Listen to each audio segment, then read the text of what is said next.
especially post 1991 reforms. Okay. If you see the major difference between India and China's economy, like we both have started a similar life. In last year economic survey, the first chapter was dedicated towards comparison between India and China. 1600, sorry, 1764, after Battle of Plassey, the economic contribution of India and China towards the world economy was almost similar. Like India used to contribute 24% of the GDP. I just say it again. India's contribution towards world GDP was 24%, and the contribution by China was 25%. That means almost 50% the world's economy was given by just two Asian countries, that is India and China. So that was contribution of India and China. That's why it is called, India and China were very prosperous countries. But going ahead, like India has came down to now recent figure is around 3%. India is contributing 3% to the world GDP, whereas we have almost 17% of population compared to world. Okay, but China is still on a comparatively similar, like they are on a 15%. Their GDP is around 11 trillion today. India's GDP is just 2.7 trillion compared to China. It's almost 5%, less than China. So what happened in that particular period? Like we both have started here similarly. We both have a high population. Okay, we both are Asian countries. Almost our natural environment is same. Okay, our transportation is similar. Our culture is similar. Both we both have a lot of things similar, but still China is much higher than India. Why?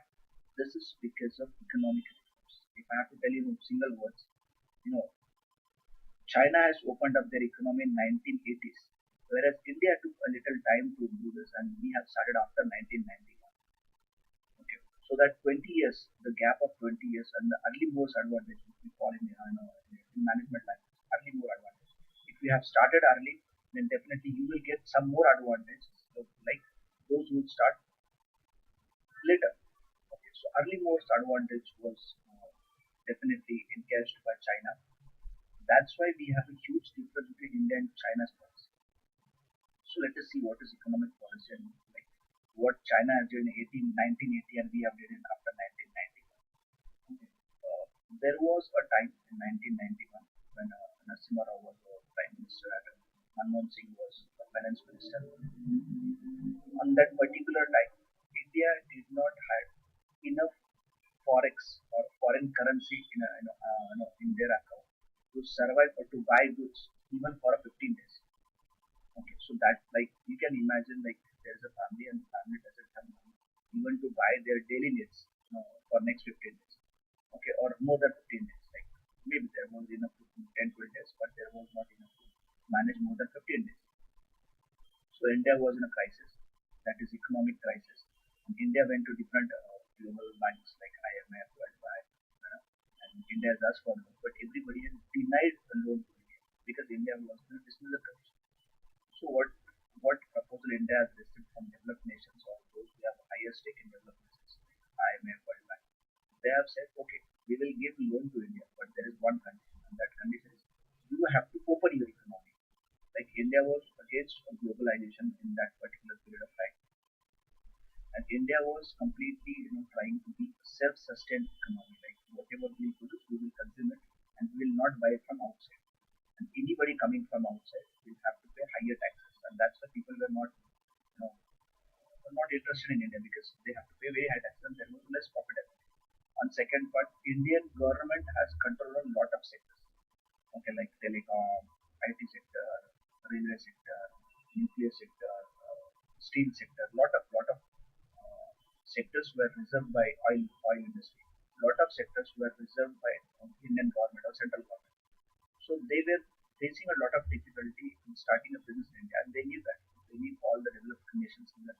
What is the potential of India? India has a huge population, and India has a huge consumer base. So everybody wanted to enter into Indian market, but they were not able to. So they have taken a benefit of this thing, that India is going through a crisis.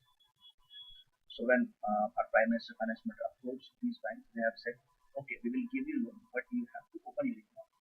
So what do we mean by opening of the economy? There are three things which we call opening of the economy or new economic policy. liberalization, privatization, liberalization, LPG reforms. We fondly call it LPG reforms. So what we mean by each word is very liberalization. Liberalization is India has a lot of license rights. Okay, license rights. If you want to start any business, like if you want to start, say hotel, so you have to take a drug license, you have to take a shop act, you have to have a GST document, you have to have cleanliness certificate. You should have a certificate from a local governance. You should have a certificate from district governance. Okay, there should be an inspector should be there to visit your premises before he or she gives you permission. So there were a lot of licenses you have to collect before you start any business. So that was the situation before 1991, and that was a detrimental, that was a hindrance towards ease of doing business. So keeping in this mind, they have asked us to liberalize your economy. Liberalize your economy means you know you know go away with or reduce a licensing tax or police tax, or give more freedom to business community so that they will be able to start their business at early stage, or there should be less number of checkpoints before they start a business. So this is what we mean by liberalization. Even today, government is trying to liberalize the economy. Like if I tell you a recent example, IRS officer, Indian Revenue Services, or income tax commissioner. Normally, income tax commissioners were having a lot of powers, lot of power. Like we have seen many cases where they harassed their customers, or they harassed their business community because of their power. So recently, our government has decided that we want to liberalize it now.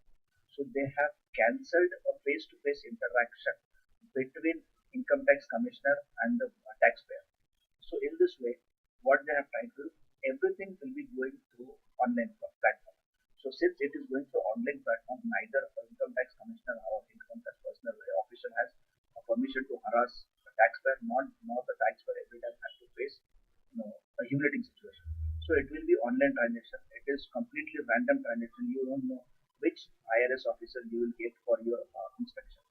So it is something which has introduced a transparency into economic system. So liberalization is not a one-time activity, but it is continuous.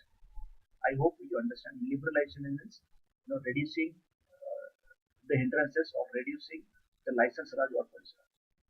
Second was a P, that is privatization. Privatization, government has control over a lot of sectors. So with privatization, government has introduced or government has allowed private sector to enter into many businesses where government had a monopoly. So privatization led to reduction in government's monopoly. Like imagine if today we have only one telecom sector, that is BSNL. Okay, there was a time when even to buy a SIM card you have to pay 3,000 or 4,000. Okay, because there was only one service provider, and that to BSNL. There were a lot of areas where we didn't have a network. Okay, and the monthly plan for calling or internet, that was also very costly. But since private player has interest like BPL and many other companies are enter into a telecom sector, now we have competition, and that competition has led to reduction in margin, serving a mass product, and since they are serving to a mass, they have even they can manage with a lesser profit. Okay, since they can manage with a lesser profit, and there are a lot of consumer base, now people are interested in coming into telecoms. Now BSNL has taken a backseat. They have started their business. They have given enough structures to newcomers, and since other companies like Geo, Airtel, Idea, they have got that initial platform. They have started their businesses. There is a competition. Consumers are enjoying now lower data cost or lower call charges. This happens because of privatization.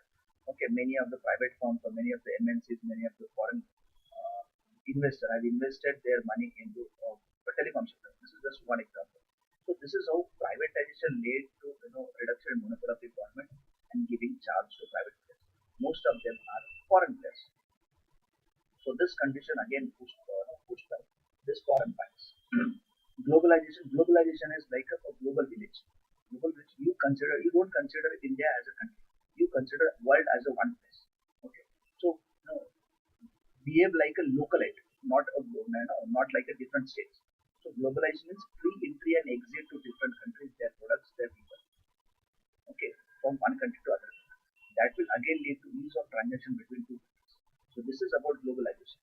Like we have taken example of recent trade war between China and USA. This is against globalization. Whereas globalization promotes you should give an equal treatment to every country. You should allow different countries to do business deals as long as that country is giving you profit or giving provide you quality products. Okay, there are sanitary and phytosanitary measures through which you can put a ban on particular country, or you can put a ban on particular country's product. Like Indian pharmaceutical products are banned in so many other countries. Why? Because they don't have a data exclusivity, a lot of data to show efficacy. Like you must have heard about the recent Covaxin. Covaxin is denied by many countries. Even WHO has denied a permission to Covaxin. It's not only Covaxin, even Sputnik didn't receive that permission. Okay, as far as I know. So this can be possible under a sanitary or phytosanitary condition based on quality. Okay, but again, if two countries are providing the same product of the same quality, then you cannot put a restriction on one country and you allow other country. Okay, that is differential treatment. So you have to give equal treatment to all countries. Treat like entire world as a one place, and you should ensure benefits of consumer. It should not be like a son of soil concept, like where you are giving preference to only local rights. So this is about globalization, making entire world as a one place, okay, or one marketplace. So this is a globalization. So most of the countries promoted LPG reform, and they have ensured that India should also come into this LPG reform.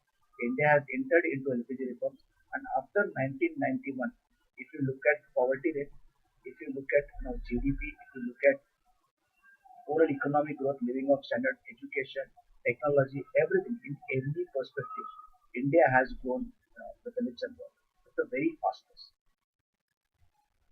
So this is about LPG and LPG reforms. We'll see some of the benefits and some of the disadvantages of LPG reforms. But I hope you understood the basic premises or the basic understanding about LPG. What is LPG? Many of you had a lot of chat, LPG, but we are not sure about particular word. We just know it is about opening up the economy. But what we mean by opening up the economy, that is liberalization, privatization, and globalization. We have discussed what is the reason for implementing LPG. Excess of consumption and expenditure over revenue resulting in a heavy government borrowing. Like government has a lot of expenses and very few revenue. Okay, government, since there was no business activity, there were no MNC companies, there were no large MNC companies who will pay a huge tax to government. There were basic consumers and they were not able to pay tax. But India, since there was increasing population, there was a lower production, okay, there is a lesser help from other countries, we were always short in the goods. Since we were short in the goods, prices were always high. Prices were always high. People were not able to afford those. So there is always shortage of goods. There is always excess of consumption, and there was a lesser revenue for government. All this situation came as a synergetic action, and they lead to heavy borrowing of a government. So obviously, government had no other option but to wait for World Bank or multinational banks. Growing inefficacy in the use of resources. There was initial years. If you look at 1950 to 1990 era, this era is called socialistic era. Okay, socialistic era. Initial our prime minister like Jawaharlal Nehru, Indira Gandhi, they were strongly inclined towards socialistic policy. We have discussed socialistic policy, okay, which gives a lot of preference, or they give preference to serving the poor people rather than looking for a business community. Okay, they have focused on agriculture industry initially instead of manufacturing industry, whereas manufacturing industry has a potential to give you a lot of revenue, lot of taxes. Whereas agriculture production was anyhow it is agriculture free income. So Indian government didn't have much revenue from these areas. But since we knew that 70% of our population that time were dependent on agriculture, so government has given a lot of focus on agriculture, providing subsidies, resources, whatever government can go, whatever resources government has, they spent much of them on primary industry, agriculture industry. That led to slower growth in terms of secondary and tertiary industry, that's manufacturing services. Whereas entire world was giving much more focus on secondary and tertiary industry. Okay, so this led to but the policy was good, but implementation was a faulty. So there was a nexus between corporates and the government office, or there was a nexus between a capitalist, rich people, and the government office.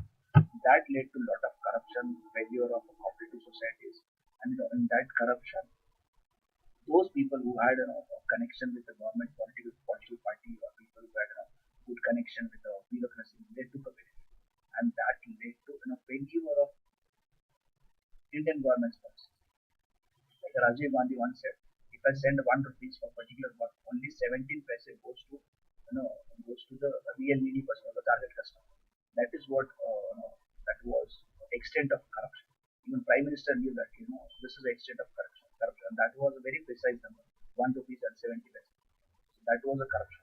Overprotection to industries, as we said, overprotection to industries, like there was a monopoly of few industries, there was complete license raj. New players were not allowed to enter into a business industry. That again led to overprotection of industries, and there was a less competition. Since there was a less competition, companies were least reluctant to provide a customer service or to give a better customer service. Mismanagement of the firm and the economy. See, this is not just from the government side, but this is again issue related with the old economic policy itself. Like we have given a preference to socialistic policy, avoiding or not giving preference to capitalist economy, or not giving preference to business community.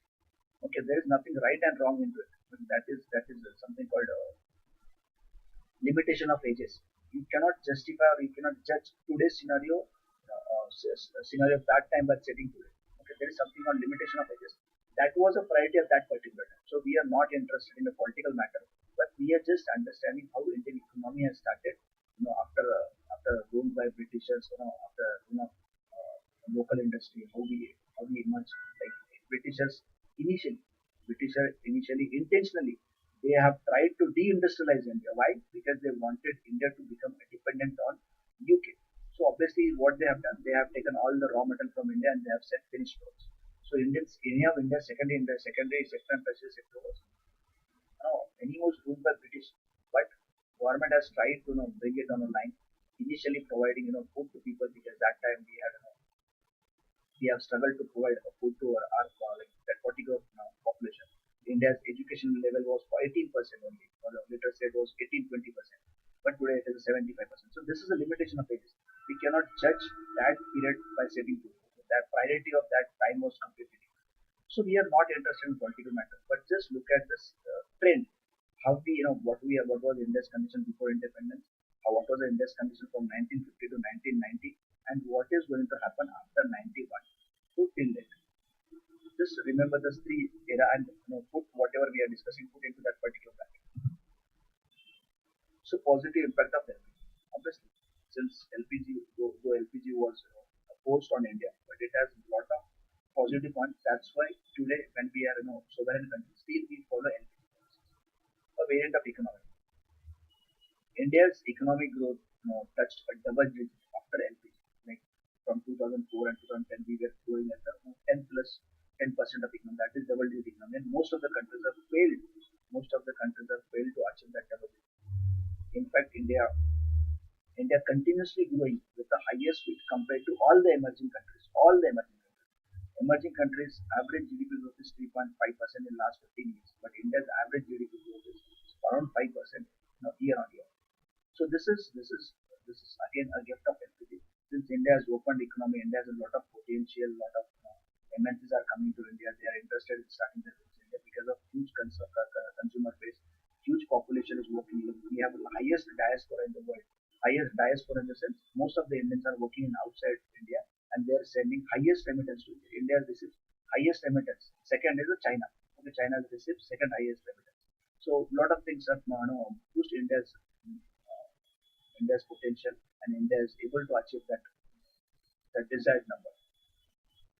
Industrial production IIP has increased index of industrial production similarly grown every year on 10 plus percentage year on year. That was again gave a huge potential, and that has explored a huge potential which we have from secondary industry.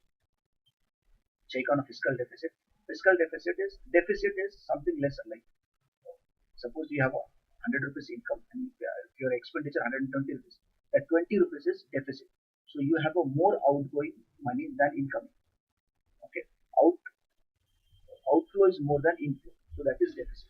And opposite to deficit is surplus. Surplus is Your expenditure is 100 rupees, but your earning is 150 rupees. So 50 rupees your surplus. So fiscal is financial. Fiscal is a financial deficit. So India, like we have discussed, India has the highest consumption or high consumption, lower revenue before 1991. But after 1991, India has allowed big MNCs to enter into India and do a business. We have introduced ease of doing business, lot of policies which has initiated that business community will be able to do their business, and that in return they paid a highest taxes. So government now receiving taxes from secondary and tertiary industry, and spending has reduced because of competition, because of reduced prices, and a lot of other things. So this has led to reduction in fiscal deficit. Even today, India has a high fiscal deficit, but with the target, India is reducing fiscal deficit year on year. Okay, now it is around 3.5% now. It was 8.5%, before like LPG reforms. Okay, now India's target is to make it lesser than 3%. But again, due to lockdown, government has under the FRBM and they have made some changes, and now there is some relaxation that this year government can reach the target of 3.5%. Check inflation. Check in inflation, like we have said, no. See, inflation can be because of two things: either because of shortage of goods, or there can be higher demand. Okay, higher demand because people have a lot of money. So government can try on both the things. Like if there is a shortage of production, then government can use higher technology or can borrow technology from foreign countries. They can produce things instead of producing manually. They can go to into industry. Industrialization has taken place. So a lot of industries have started in India. We have borrowed a lot of machines, equipments from foreign country, and that had led to increase in production capacity. About highest money supply, government has introduced a competitive prices. Like since there are a lot of telecom, again taking the same example, since there is a lot of competition in telecom, India is enjoying, or Indian consumer is enjoying lowest call rates in the world. Okay, lowest data charges in the world. Why? Because of competition. We don't know how long that competition is going to be there, because again we are going into the opposite direction. Like we are going towards monopoly. Now there are only two telecom service providers. Idea and Airtel has much, and Jio. Okay, BSNL is there, but we know what's the condition of BSNL. So so if there is a competition, if there is an economic competition, then obviously consumers will enjoy it. Consumers will enjoy lower rates. Like today we have a fight between e-commerce and traditional business. Obviously both are trying to provide a better services. Both are trying to provide a lower price. Okay, this is how consumer will enjoy, or there will be a reduced inflation. Since there is a lot of customer, business community can work on a lower profit. There is one thinker called C.K. Prahlad. He is a management group, Indian management group, C.K. Prahlad. He has given a theory of bottom of the pyramid. Okay, what bottom of the pyramid says? What Karl Marx has said. Karl Marx is again another economist. He said the interest of capitalist and interest of bourgeoisie or the employee will always be opposite. Since it is always opposite, they both will struggle to get maximum benefit. Okay, but and they will be always opposite each other. But C.K. Prahlad said no, they can come together. Like if business community provides the goods at a cheaper rate, or the cheaper rate in a sense, not in terms of quality, but if they introduce some of the products which are available at a lower cost, at the same time, this will lead to increase the standard of living of poor people. So since poor people will buy those products, and there is a mass, 80% of Indians are poor or more than that. So if they will buy their products, there will be mass selling. If there is a mass selling, they can work on a lower profit. And even with a lower profit, if they are able to sell a mass product, they can make a good profit. So in fact, their interest is not opposite. In fact, they can come together. Okay, this is the bottom of the pyramid theory. So this is what we need: a consumer sovereignty. Like consumer has a lot of options. Like there is no foundation. Like you have to buy this or you have to buy this package only. You cannot do this. You cannot buy this. So there is complete consumer freedom. Whatever consumer want to buy, they can buy. And whatever way they want to buy, they can buy. Substantial increase in forex reserve. As I said, since a lot of MNCs are coming to India, lot of remittances coming from outside. So India now have enough forex exchange or forex currency with them. Okay, last year we had one of the highest foreign currency index. Okay, why? Because India has now become a more freedom. Now, India has improved its ease of doing index. Like from 150 rank, we are today on a 62 rank. Okay, and India's target is to come into first 10 rank. And obviously, India is going to come because all our efforts are going in that direction. Okay, we are providing better facilities to business community. Maybe like our Prime Minister from Lal Killa said, Red Fort, he said, a businessman is also similar to a soldier. Soldier is fighting on a border, whereas a business community or business person is fighting in a market to bring more jobs, bring more revenue, increase our GDP, and to improve the standard of living of poor people. So definitely we cannot, we cannot consider a particular government or particular policy as a pro businessman or pro people. It is always in a direction of pro economy. Flow of direct foreign investment. Obviously, India is one of the countries which receives highest FDI and FII. FDI is foreign direct investment and FII is foreign indirect investment. I guess we have discussed yesterday. If companies coming here and they are starting their own project here in India, they are buying the land, they are starting their manufacturing industry, and physically they have a presence, then it is called a foreign direct investment. And foreign indirect investment, if they are sharing, if they are investing only in share market or foreign exchange market. Why? What is the difference? Like if you are investing in MDI, then it is very difficult to withdraw from that particular investment. It will take a time. If a particular company wants to withdraw from India, that will take at least 1 year, 2 years, 3 years to withdraw from it, completely withdraw from India. But if you are investing in FI, foreign indirect investment, then you can withdraw with a single click. Okay, and that is very risky investment. So government wants to give more focus on FDI, and we have received FDI. Lot of MNC companies are coming to India. They are starting their plant in India. They are starting their manufacturing industry in India. They are buying land. They are buying so many things, which is actually in the benefit of Indian government. That is also happened after LPG. Recognition of India as an emerging economic power, obviously. Make in India brand has received the recognition in the world. Today we are the fifth largest economy in the world. Okay, we are far ahead than many of the developed nations, okay, like UK and Russia. We are doing very well compared to other countries. A drift from monopoly market to competitive market. As I said, there was only few companies or few industries were allowed. Only government had control of a lot of industries. But now it is a completely open market or competitive market that led to reduction in prices that will lead to increase in efficiency. It is not only about the prices, but it also leads to increase in efficiency. Since there is always a competition between competitive telecom industry, they always come with some or new policies like lesser consumer complaints, like ADAS campaign was there, like we want to reduce our consumer compared to zero, okay, or providing something as a competitive rate, providing a better services, providing a better network, lesser call drops. So this is what this is improvement in quality. It is not just about the pricing. Okay, so LPG has given a lot of advantages to India or Indian economy. Okay, with this there is a lot of negative points of LPG, but I have mentioned some of them.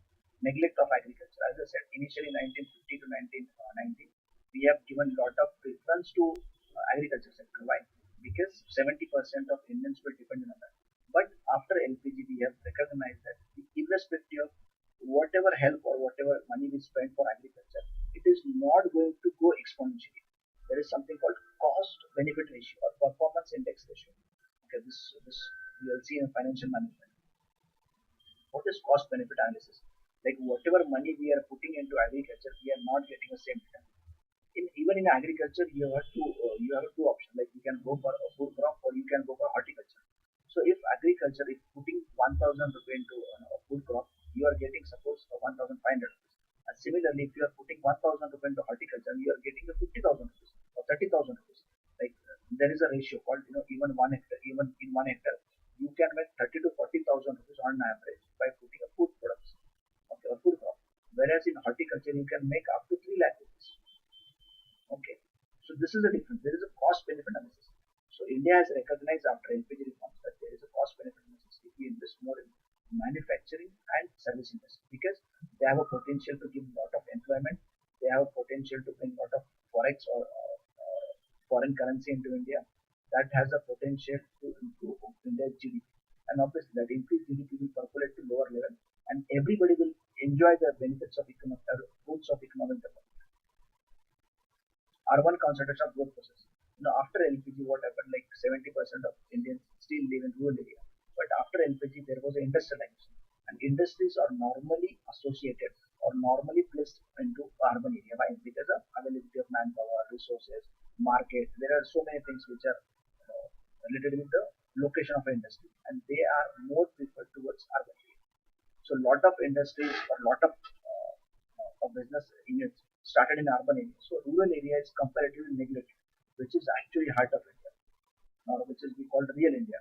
So there is a huge gap or development gap you can see between urban area and rural area. This is because of LPG reforms. Before LPG reforms, there was a comparatively equal growth of urban area and local area. But after LPG, there is a wider gap. The gap has increased between urban growth and rural growth. Spread of consumerism. Consumerism is not a bad, but yes, consumerism is a negative one. People are more focused towards goods than people. Like there is a say which says, use goods and preserve people. Whereas we are preserving or giving preference to goods and we are using people. So this is just a thought what I have from some movie. But the important concept behind this is people have become a less emotional or less connectivity. They have become a consumerism. Like they are giving more preference to what brand they are using or what product they are using rather than giving importance to festival, culture, relationship. So this is also because of LPG because globalization. Globalization is not only about a sharing of goods, but it is also about sharing of culture. Okay, with this globalization, Indians have started considering their own culture as a substandard compared to a foreign culture. That has led to use of consumerism, lot of consumerism. We are giving preference to whatever we have in the West. Like whatever we have in the West, after 10 or 15 years, that will start in India. Okay, divorce rate. Like in USA, divorce rate is a 14%. Though India's divorce rate is much lower, but that that also started into because of expectation. There are a lot of expectation increase from both the sides, and that led to lot of divorce rate. I'm not saying the woman empowerment led to or the demand from women have led to increase in divorce rate, but from both the sides, expectation has increased. People are more consumer oriented. They don't have emotions, or they're not thinking from emotional perspective or cultural perspective. So this is a cultural erosion. Economic colonialism, like there was a British colonialism. So the British came to India, they have completely captured Indian economy, and that was visible. That was visible that they were they had all the power. They were into all the decision making post. But now we are facing economic colonialism. Economic colonialism means even today we are we are under a colonialism. Colonialism means somebody else is controlling us.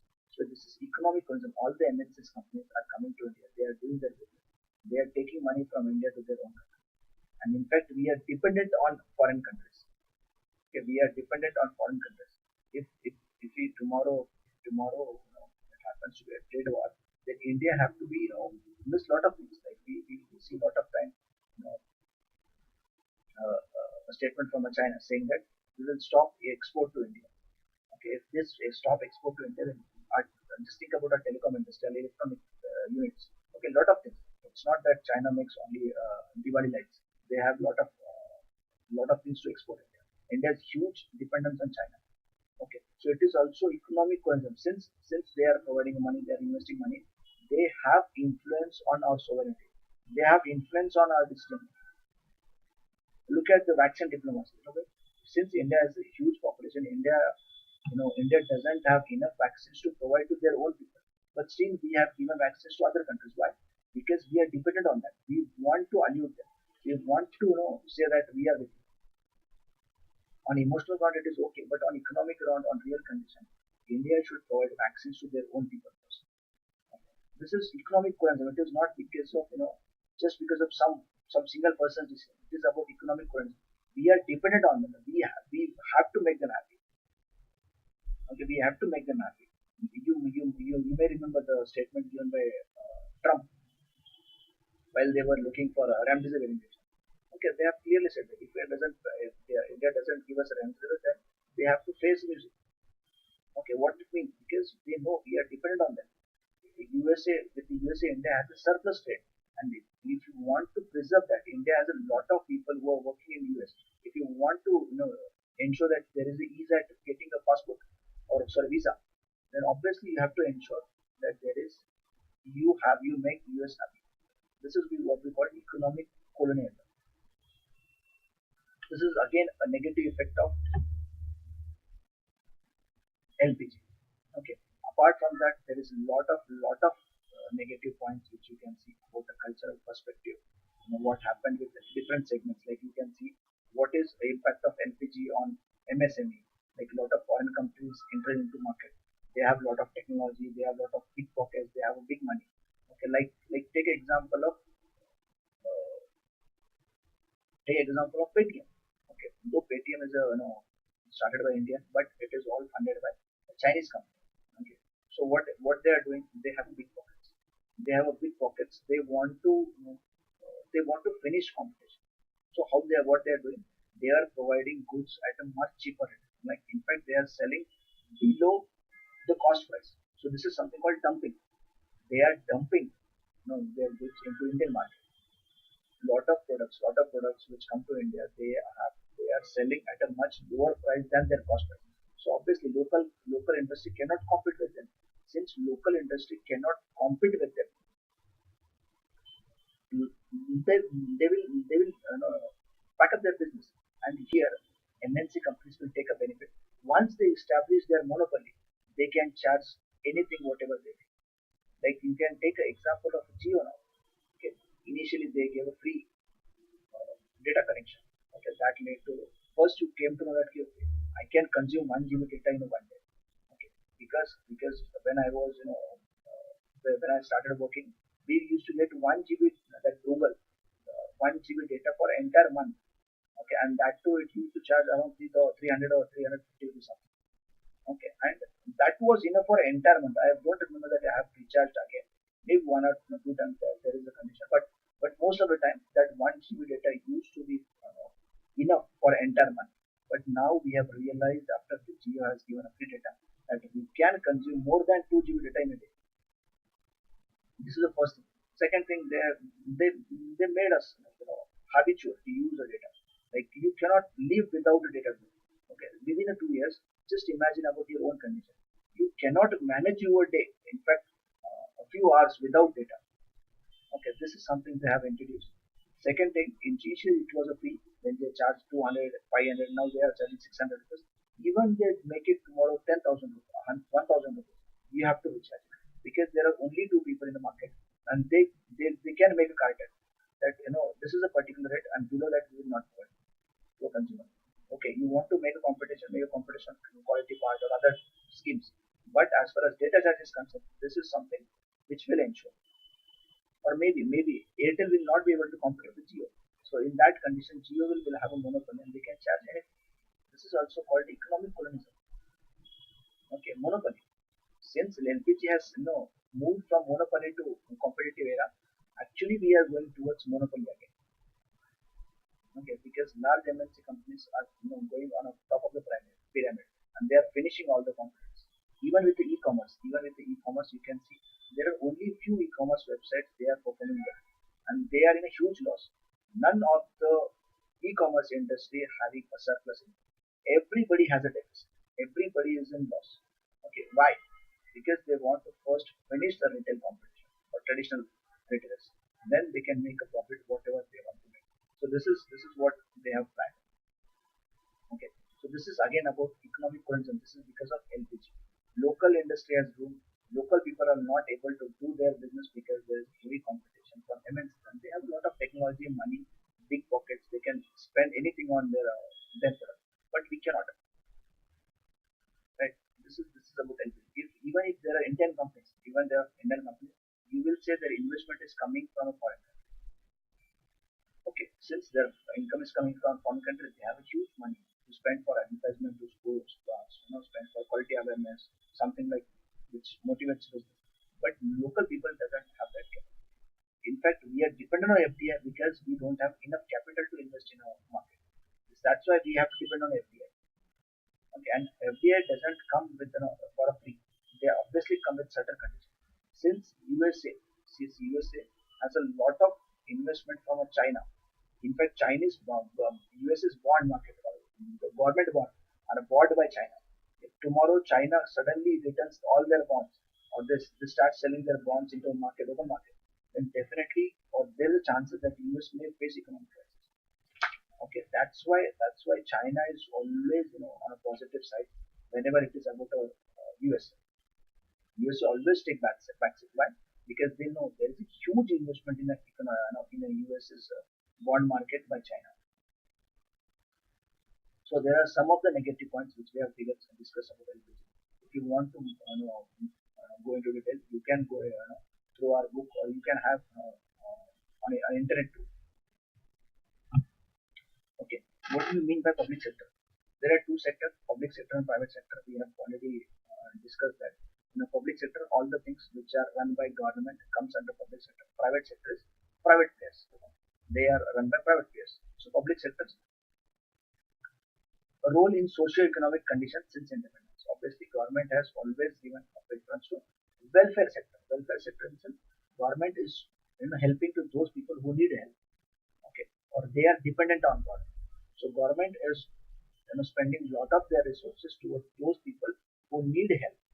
Okay, like PDS system, public distribution system, ration. Okay, this is something providing food to those people who can't afford. Okay, Ayushman Bharat scheme for those people who can't afford health facilities. So government enter into those sectors only where they are going to serve to those people who can't buy the things from open market. Okay, you know that the quality of ration or the quality of produce you get is not as per the quality norms, or it is not most of the time. I'm not saying always. Most of the time, you will have a substandard quality PDS, but still you go to PDS. Why?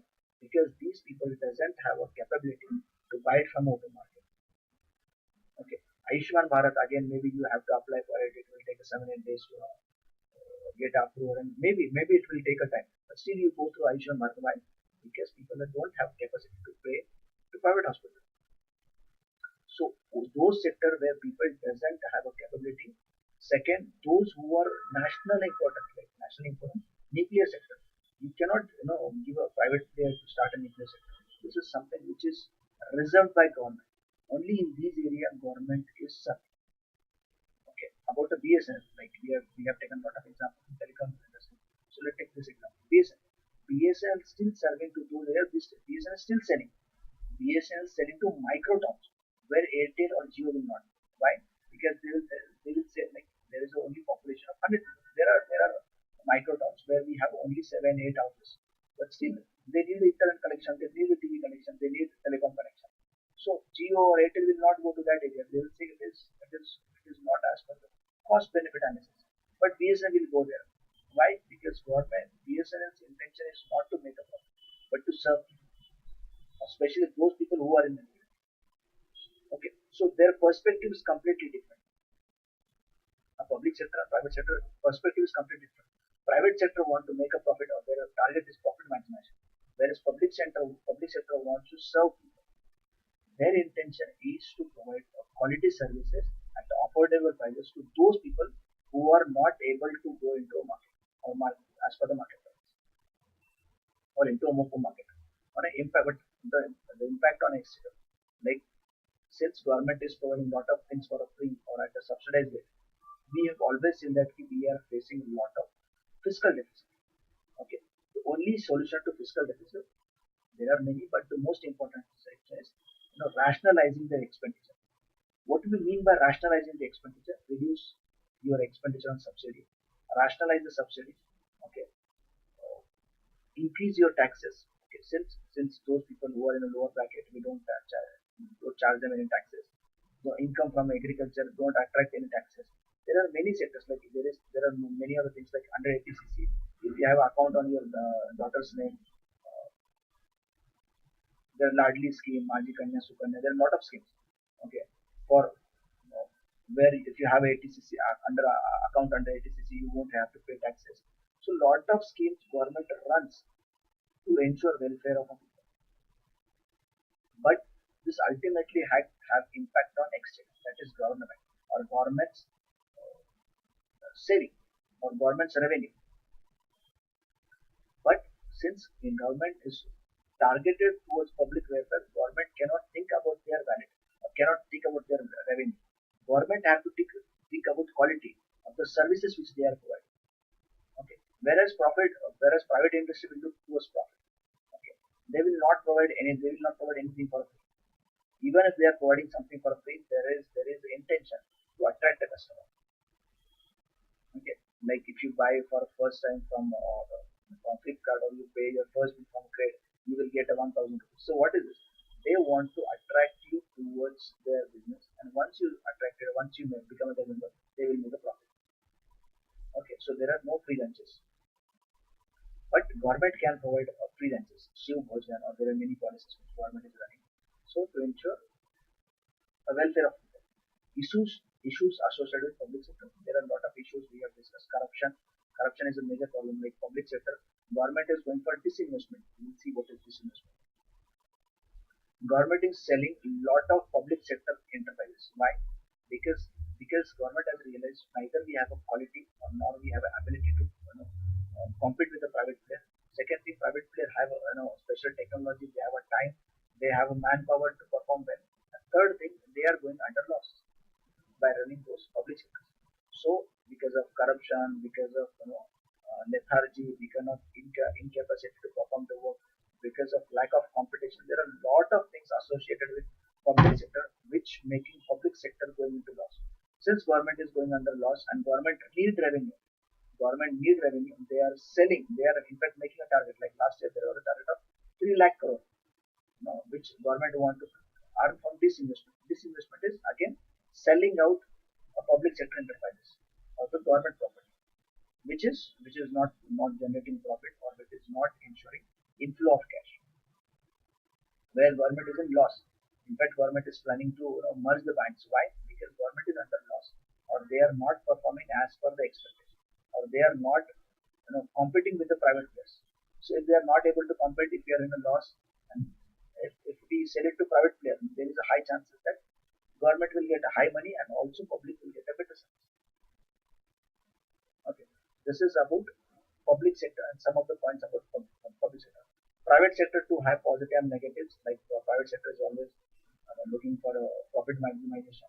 They don't want to serve to needy people. They want to look for people those who can give them a better revenue. Okay, so this is about public sector and private sector. But now new model has emerged. This is public-private sector or PPP partnership, public-private partnership, where whatever benefits or whatever positive points public will have, they will come with those points.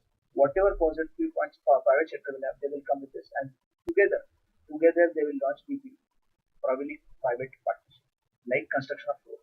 Government has a lot of land, and government is in a capacity to buy a land from farmers if they have to construct a road.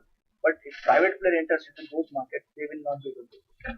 But private player can make a very good road. They can invest in a road. Okay. So this is about technology. This is about skills. But again, capturing a land or acquiring a land, that requires a different decision making power, a different power. So both are coming together and they are constructing the big heights. Okay. This is about public-private partnership. Disinvestment, as I discussed about a disinvestment. Disinvestment is when government is selling the stakes or whatever they are having. This is disinvestment. It is not only to make money, but there are a lot of reasons we have discussed. When government thinks it is not making profit, government sells those entities to make a profit or to make a money from that disinvestment. Since government is facing a lot of losses today, lack of revenue, government normally prefers this. It's a similar thing. Suppose it's in a family, and a family is facing a shortage of money. What they will do? They will sell their assets. They will sell gold. They will sell land or whatever. They will sell refrigerator, second refrigerator, whatever product they have. See, selling. There can be two reasons behind selling a refrigerator. One is they will make a money. Second, maybe this is not performing as per the expectations. Or they are spending a lot of money, but it is not giving a desired result. So obviously they will sell to somebody who can take a benefit from that same refrigerator.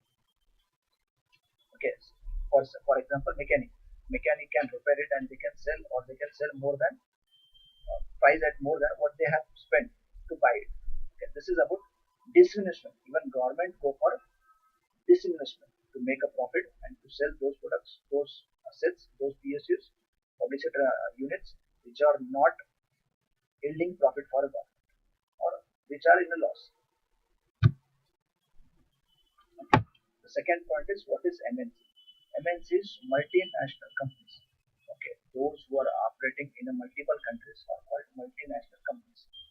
Okay, MNC are a huge industrial organization having a wide network of branches and subsidiaries spread over a number of countries. It is not that only foreign countries which come to India are called MNC. Even we have an Indian MNC like Tata. They are not only operating in India, but they are operating in 80 plus countries. So this is something which we call MNC. You can say Tata as an Indian MNC, like they are based in India, but they have spread throughout the world. So this is what we call Indian MNC, multinational corporations. Okay. Role of MNC in India. Okay. With LPG, you have got some idea. MNCs go to the guest country, what they do in that guest country, okay, or the host country. Okay, profit maximization already definitely. Colgate is coming to India or GSK is coming to India. Obviously, what they will do, they will try to make a highest profit. So how can make their highest profit? It is not only in their benefit, but by it will also benefit to guest country. How? They will provide better quality. They will provide at a reduced prices. Okay, they will provide better services. So all this which lead to increase in their sales, increase in profit for them, but it will also lead to increase in standard of living for people. So okay, when MNCs come to India, they will come with a lot of advantages. Okay, and one of them is profit maximization. International network of marketing, obviously, since Colgate is coming to India, obviously they will have Indian goods can also go to USA. There will be continuous bilateral trade between India and USA. There will be better relationship, and there will be better marketing network between India and USA. A lot of products can be exchanged between two countries. So this is a role of MNCs. Like Indian people are working in USA. Whenever a government announces that we are going to put restrictions on visa, the MNCs or the business community of USA always oppose this decision. Why? Because they want Indians. They want Indians because of several reasons. One is quality, skill, cheaper manpower. Okay, lot of things are there, which force Donald Trump to take whatever decision they take. A bit of a decision. Why? Because they are dependent on Indian. Okay, they are dependent on Indian diaspora. Diversification policies again. Don't put all your eggs in one basket. So they promote diversification. They promote new industries like AI will come tomorrow, robots will come tomorrow from some other country. They will provide a lot of variety to consumers. Okay, so this is a diversification. We don't have just one bike today. There are n number of bikes which are available. You can choose from those bikes. This is diversification. That gives a consumer a choice. Okay, and there will be a new products will be introduced in the market. Concentration in consumer goods. Obviously, they want to appease customer. Okay, so obviously they will concentrate more on consumer related goods. So MNCs will always serve consumers. They always want to make a profit. That lead to better services and availability of lot of goods. MNCs and process of planned economic development in India. Obviously, since they are coming to India, they will look for a stagnant policy, the stable policy, the stable government. Okay, the preferred economic structure, the tax rate. If everything is in line, then they will come. So obviously, to appeal MNCs or to ensure that MNCs come to India, Indian government has to be always on their toes. They have to make a policies or economic policies which will ensure ease of doing business. If you are not ensuring ease of doing business, they will get to go to some other country. Like in terms of manufacturing, we have a competition from Vietnam, we have a competition from Bangladesh, we have a competition from many other South Asian countries. Why? Because they are providing better economic development. We can take an example of the Czech example. I think we have discussed Tata Nano, single example. Okay, since West Bengal was not providing better economic policies to Tata, they were attracted by Gujarat. Gujarat CM has said, okay, we will provide you whatever policies or economic freedom or economic development you want. We will provide in Gujarat. Come to Gujarat. Okay, this is what we call a competition. Since MNCs are coming, if MNCs will come, they will provide jobs. They will provide they will not provide jobs to only those people who are working there, but that will also provide jobs to other companies, other people like localites. If suppose a plant is coming to a particular city, okay, the employees will stay at somewhere, so they will provide they will give a remaining to rent holders, okay, the owners of a house. hotels will start around that particular company or the particular place because people will go to have a food there. Transportation will start. Lot of like cloth garment stores will start. Lot of things since employees are coming, they are generating revenue. Lot of other industries, subsidy industry can also grow with that energy. And that's why all the government, like state government, central government, all are interested into attracting other countries, MNCs. Cultural explosion, obviously, it's not always negative to have a cultural explosion to other countries. We have understood that a woman should give a equal respect because we have exposed toward Western culture, okay, or foreign culture. So we have taken some of the good strategies or good examples from foreign country, and we have also started implementing those things. Okay, giving equal respect to daughter, giving respect to woman, uh, modernization, giving more preference to science or religion. Okay, these are some of the culture. I'm not going into positive and negatives, but this is cultural exposure. They will give you exposure to foreign culture. Then you have to decide whether it's positive or not, because everything has a positive and negative one. When you are giving more preference to science or religion, there are advantages, there are disadvantages too. But our intention is to understand role of MNCs in India. Okay. This one disadvantage of MNCs. If MNCs are coming, there are certain disadvantages. Trade restriction imposed at the government level. Like there are many disadvantages MNCs have. Since MNCs come from foreign country, they first attack on the local industry. Okay, they first destroy local industry. Most of the time, local industry which are local in nature, local in level, they will not be able to compete with the foreign products. Okay, this is what happened even before independence. Like India has a huge manufacturing industry, huge artisans. But since Western companies came to India, European countries came to India, they have started manufacturing industrial goods. That was much cheaper than Indian goods. That had a better quality than Indian goods, and they had a better marketing perspective too. That led to deindustrialization of Indian industry. So always MNC companies, whenever they come to any nation, they normally destroy local local businesses. Okay, MNCs always face a limited quotas in the sense you cannot sell more than this number of products to our country. So this lead to restrictions. This lead to trade restrictions like we have seen between India, China, and US. Okay, lot of restrictions are put on each other so that they will not be able to do business with each other. Okay, effective management of globally dispersed organization. Okay, since MNCs are now spread throughout the nations. Okay, they disperse the organization, globally dispersed organization.